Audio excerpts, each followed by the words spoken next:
All right, Honestly. what's going on, guys? Welcome to another special episode of the Mood Lifters. I got a special guest here, one of my good friends. He is the owner of Hardkour Performance. What's up, man? Thanks for having me. My name is Justin Nucum, owner of Hardkour Performance. Been in business for 7 years now. Holy crap! And Nice. time does definitely flies. And we specialize in training clients or athletes for obstacle course racing or mud runs. So think Spartan race, Tough Mudders, any local mud run, and that kind of just trickled down to trail running, trail races too. And then nowadays we're diving into functional fitness events. So a little bit of a mix, but our main bread and butter is obstacle course racing. Yes, sir. One thing I want to say, guys, Justin was the guy that kind of motivated me to start my own business. We actually went to college together, and I learned a lot from watching him do his business stuff and started my own thing inspired by him. So I'm going to show you some love right from the get. I remember when you were officially starting this business. Tell us basically the story of you starting the business. Yeah, so I mean, me and you met in college. This was our senior year. It was kind of our senior project. We worked on it for a full year from ground up. You know, the whole idea, the whole concept, the operations, how to create funding, marketing, just the whole spiel. You know, and then we pitched the whole idea to our professor, the entire class, other investors, venture capitalists. And we were like one in six for a scholarship. We ended up not getting it, but they were saying, hey, like, this is a viable business. If this is something you're into, like, you guys already did the research, you could just execute it. So everyone in the group kind of just, went back home, or, like they went into their 9-to-5 jobs. I was like, hey, let's give this a shot. Let's give it, I gave myself 5 years, see where I could take it. And then here we are 7 years later, still rolling with it. It's wild how time has flown. Like, it doesn't even feel like 7 years, dude.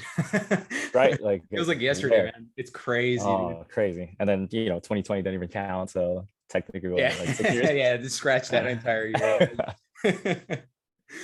All right, man. I wanted to ask you, how did you essentially start your own fitness journey? My own fitness journey. So I was always active, growing up. High school, I played basketball, volleyball, and at a pretty high level. And then college-wise, I was helping out at one of my cousins' jiu-jitsu gym. I was doing that. I was doing yoga. Was doing CrossFit. Just kind of started during that time, so I was diving into that as well. And I was really into Ninja Warrior back when it originated in Japan. So even before it got here, I was super interested in like how to train for that, and if there was something local, close by to get into it. So that was kind of my fitness journey in a nutshell.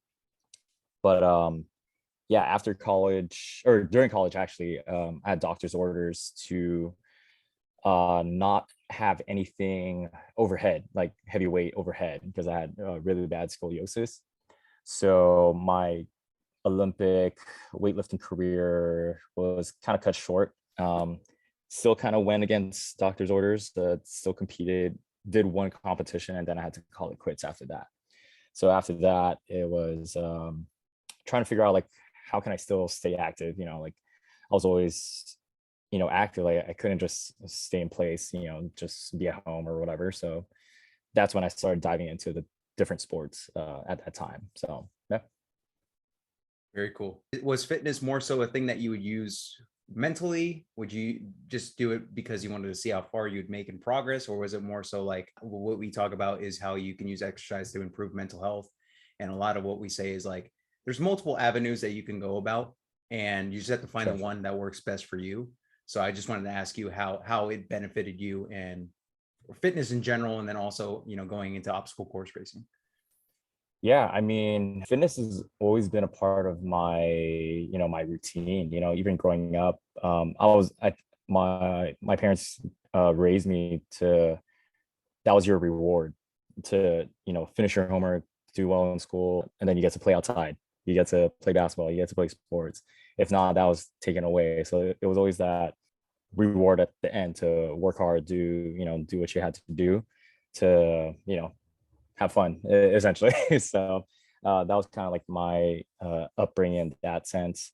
And then it came to a point like high school sports was it in a sense it was social, like you got to meet new people, you got to, travel to different schools, go to practice, go to games. So you got that attention. So it was a social thing, kind of, you could even say like an ego booster in a sense, whether you're like a starting athlete or star athlete or just on the bench, like just being part of a team was also kind of like that mental aspect, being part of something bigger rather than just for yourself. And I'm talking about team sports like basketball, volleyball, we're all team sports. So then it started to become, I think, from a little bit for myself, like college was, CrossFit, it was Olympic weightlifting, it was yoga. So there were more individual sports. So whether it was de-stressing, from whatever, like finals, studying, or work stress, those were the outlets to, time for yourself to kind of decompress and whatever you needed, right? You take away from that. Even with yoga, that's when I started looking into more breathing. Breathing was a huge thing for me too. Meditating, that all that was, I was becoming more aware of those type of things. And then, yeah, I think just coaching now, like clients are coming to me like, hey, I need this workout to decompress. I need to take my stress or anger out, or something's going on with my life. I just need this hour of my day to distract myself. So I've been seeing, like the progress of where fitness was in different parts of my life and how it's positively impacted it in, the physical and mental sense, emotional sense. So yeah, and I do see the benefit of it for others too. So Yeah, dude, I was gonna say too, because like you touched up on something that was very important to me, like the whole social aspect of just being like around a community of people. I think yeah. that's so important, especially, for some of my guys that are like dealing with like depression and anxiety. A lot of them is like social isolation. They don't want to be a burden on people, but sometimes like you need to find this sort of outlet that you can go towards that you're not judged in, and Oh you're yeah. able to be your best. And I can tell you guys, like going into training with Justin, like it kicked my ass in many ways. But I will say this, like the community aspect of that, like just going in his sessions was an awesome experience. I saw guys like they went from just regular guys that wanted to get active and get into fitness into like complete monsters. And I wanted to ask you, how did it feel like going about that and watching people like, do their thing, they're deconditioned, and then over time they just became complete badasses.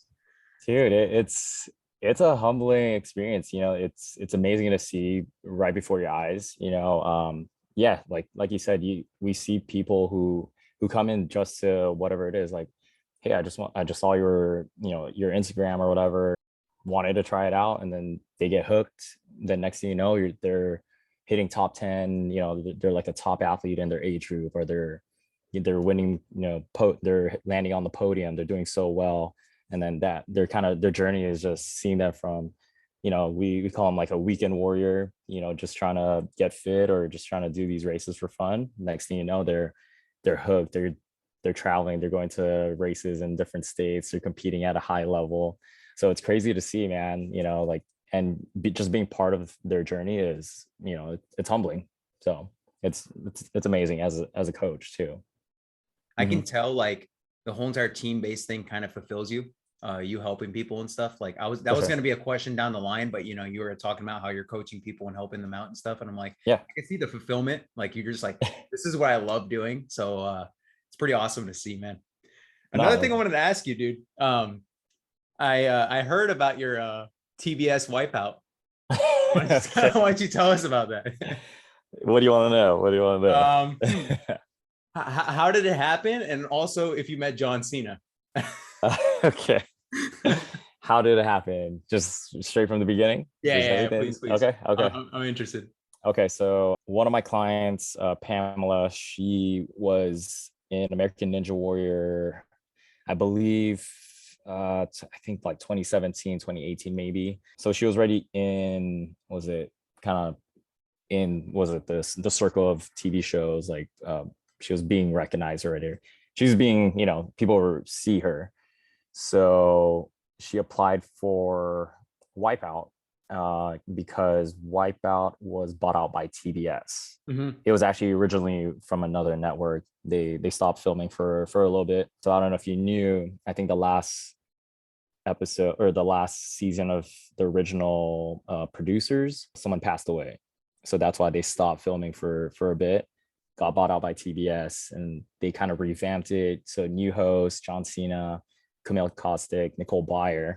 So I don't know if you guys are familiar with them, but new setup. So when they reached out to Pamela, they were saying, "Hey, you need a partner."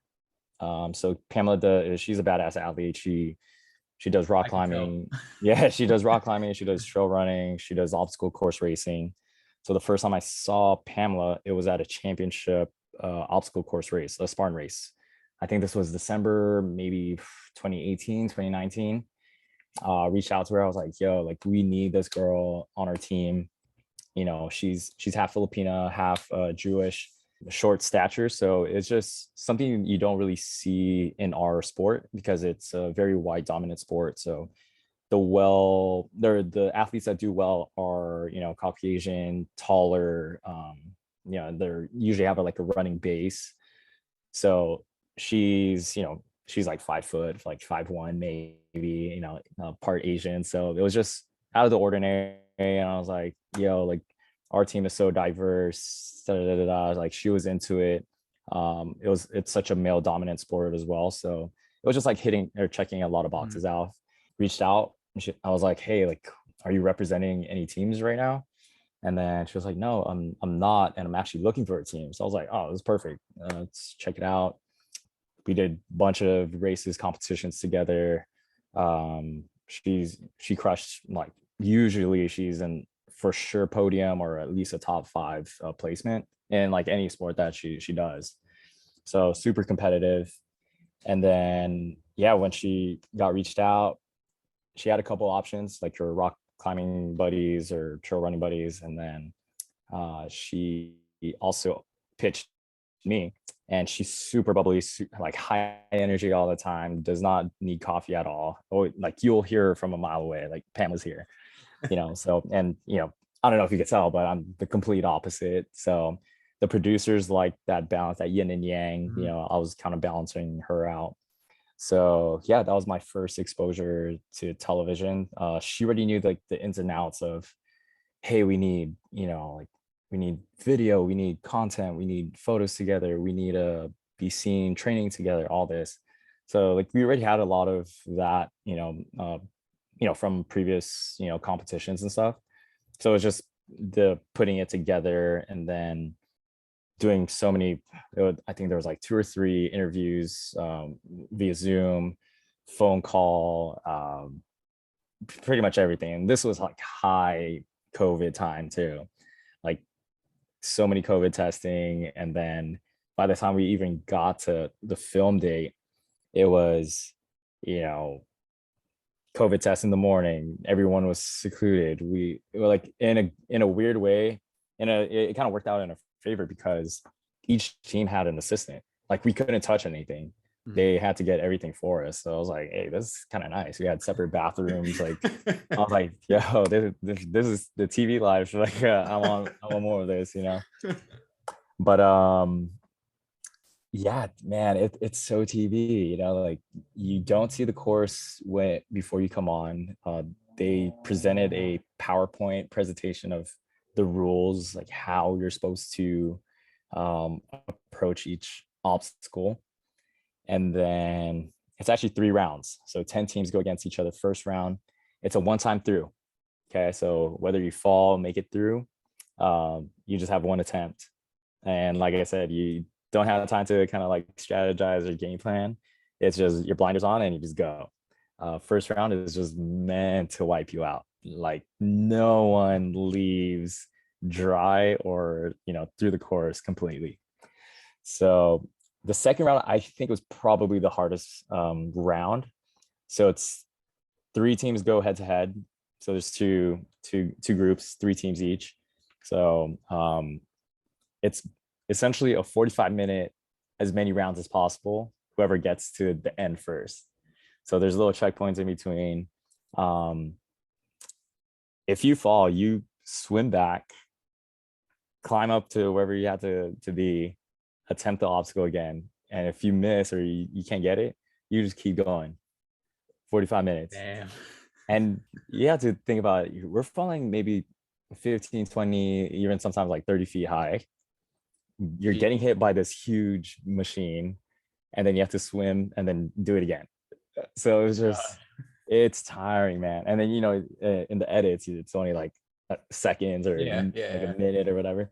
People don't understand that, dude. We've been going at it. We've been trying to get through this for 45 minutes. Yeah, like so, and me and Pam were probably the more athletic teams out there, because they're casting just average Joes, people coming straight from the couch, from athletes to bakers, artists, kind of just like a full range of people. And we were looking at each other like, man, if we're tired, these people must be exhausted. People were had oxygen masks. They were requesting urgent, like the medical tent. Jeez. So yeah, and people don't realize people were getting hurt. People were getting hurt. And then, like, too, like I had a compound fracture on that last obstacle on the last round. Like my ankle got caught as I was falling, and then just like snapped 2 places. So even Pamela got multiple concussions because she was getting hit so much. I was like, yeah, like this is no joke. This is no joke. So, can't imagine, man. And then going back to your question, didn't get to see Nicole Byer or John Cena until the last round. Okay. They were in like this little booth where there's kind of talking, like spectating the course. So got to say hi. Didn't meet them in person because again, this was a high COVID time. Yeah, that makes sense. I saw him maybe like 30 feet away. So you're like, what's up, dude? What's up? See you later. I'm like, John, do you see me? No, that's pretty cool, man.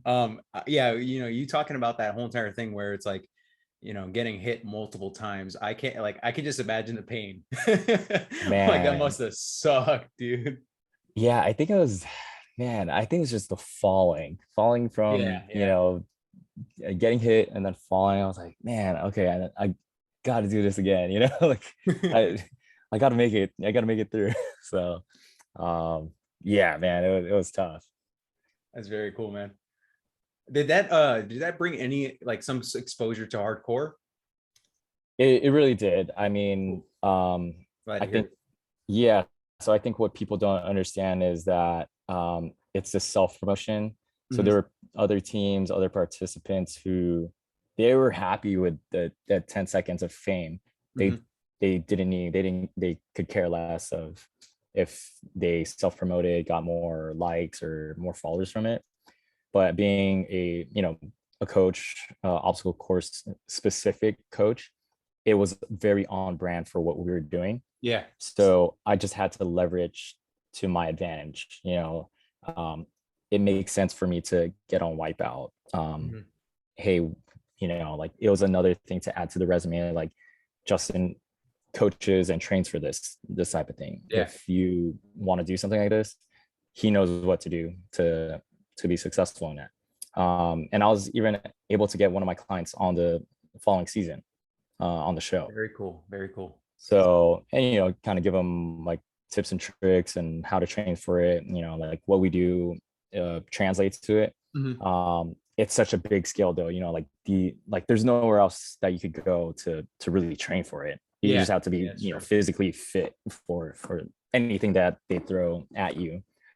So, yeah, it did bring attention, again, Pamela, she's in that Hollywood, she's a producer. So she knows she knows how to, get attention. She promoted us as Asian American athletes.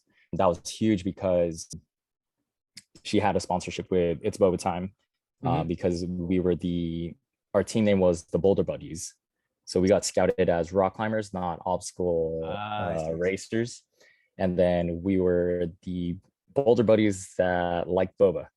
So we had this whole persona or character on the show as that, and as being Asian too. So it kind of, so. I will say too, when I did a Google search with you guys, and I posted, Wipeout and everything. And there were so many like headlines of these, like just various websites that were talking about you guys. And I was like, that's so cool, man. Yeah. So that, like, a shout out to Pamela for that. Man. Yeah. So, Love to see it. But that's what we had to do. And from there it did. And then it's almost 2 years, or like a year and a half now. I'm getting a little bit more attention on the TV side of it. So can't really say much, but I have one already in the books, another show in the books, very cool, another one in the works that's coming. So yeah, so I'm super thankful for Wipeout. I just made a post actually yesterday because what was it, people always ask me, like, you got hurt, was it worth it? I'm like, for me it was like the exposure for doing what I do.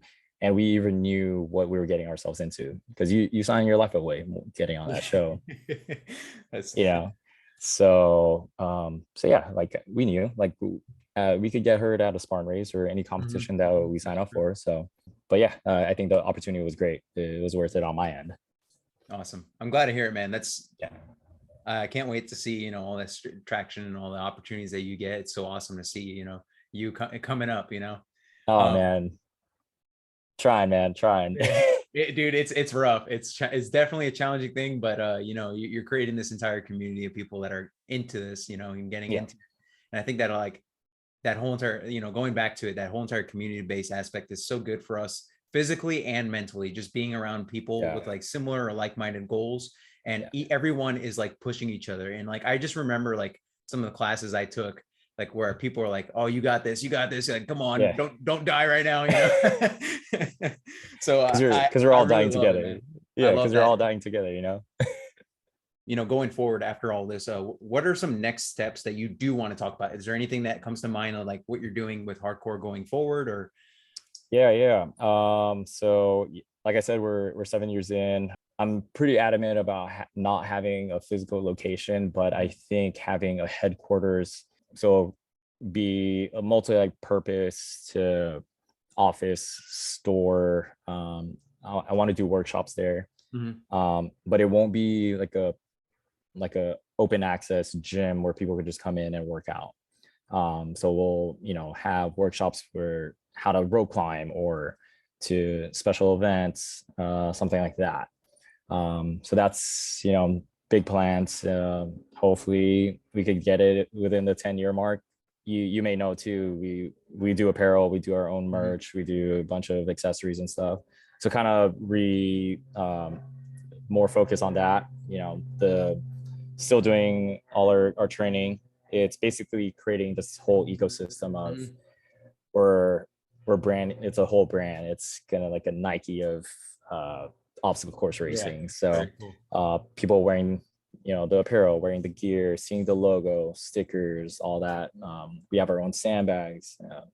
So yeah, just creating this whole brand. Like we launched the nutrition side. So one of my buddies handles all the meal preps. So we work with a lot of local businesses. So for the recovery, incorporating yoga, the cryotherapy. We partner with a bunch of supplement companies. Hey, shout out. We'll talk. Yeah. So so it's just creating this a one-stop shop for the athlete to be successful in what we do, because we're creating a lifestyle. It's not just training. You have to eat well, you have to sleep well, you have to recover well.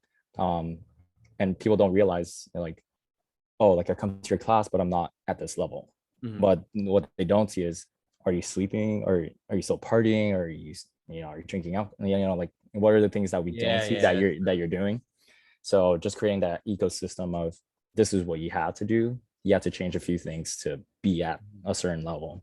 So love it, man. I love that whole entire ecosystem idea. I think that's gonna make some, pardon the language, I mean, they hear language all the time, but some big shit happening. I'm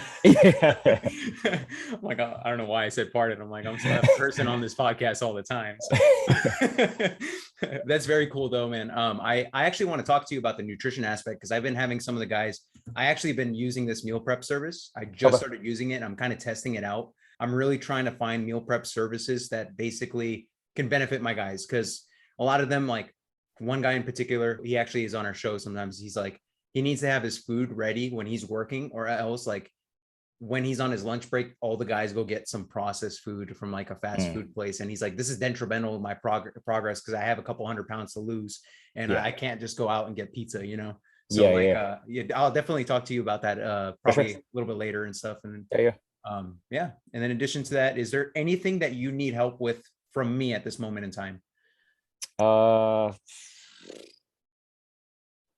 Promote, you know, give us a shout out, you know. Oh, definitely. I don't know, just working. I love working, you know, with you and other small business owners. Like you said, like you noticed too, I'm all about community, helping each other out. Like I know how hard it is to start a business right now. So I think even with the local gyms, you know, it's not even competition anymore. It's really helping each other out. How can we, you know, survive like during these times? Like we know it's super hard. So yeah, creating this community, reaching out to outreach programs, helping athletes, you know, whatever it is they need, you know, health, fitness, you know, even if the training is not, you know, hardcore training, it could be someone that we know, like whatever it is. So it's just, we're just connecting people, building this community. Cool. I'm going to definitely reach out to you in regards to the cryo stuff, because I definitely need that. Sessions. We're coming up on close. Just tell us where we could follow you. Yeah, so hardkourperformance.com is their main website. It's undergoing construction, but you could still look at our shop or drop in for classes. And Hardkour is HARDKOUR, hardcore parkour type of spelling. And then Instagram, Hardkour Performance, and my personal is J_Nukes. But yeah, that's how you could follow me. Great. Is there anything else you wanted to talk about? Anything in particular? We're promoting our next event. It's our second annual. It's a 3-hour sandbag sufferfest. So for all you crazy people out there who like to carry heavy shit for a long period of time, this is something for you. It should be fun. It's in Malibu. Like I said, it's our second annual. It got a great success. I think this was right before COVID hit. So yeah, people have their sandbags, their rucks, weight vests. It's a 1.5-mile lap. We'll have a bunch of sponsors giving away prizes, and yeah, it's just a good time, man. Like people just hang out, and some people, you know, people were training for the EMT or firefighter academy. One guy brought a chainsaw. He had his pack and a chainsaw, so he was training for that. So it makes sense. It's functional fitness. And yeah, that's our main one. It's September 3rd. So cool. I might actually get a sandbag from you guys and probably I'll try to get to that event. I don't know what's going on in the coming months, but yeah, just let me know. Since I've been doing some like martial arts stuff, I've been getting a lot more functional. It's like you know, I just have to get like the strength, endurance, and speed-based movements going on. And now since then I've been a lot more limber, and I'm like, I need some sandbag work. Definitely need it. Challenge myself in different ways. So yeah, there you go. But yeah, I appreciate you coming on. It means a lot to me that you came on. And in addition to that, it excites me to see all the progress you're making in your brand, and I can't wait to see you at the top. Nah, thanks for having me, man. Always down to help however I can too. So just let me know, reach out. Sounds good, man. All right, guys, thank you for watching. And if you would like to come on one of our shows or anything like that, please don't hesitate to direct message me on Instagram at LiveReforge. Thanks for watching, guys, and we will see you in the next one.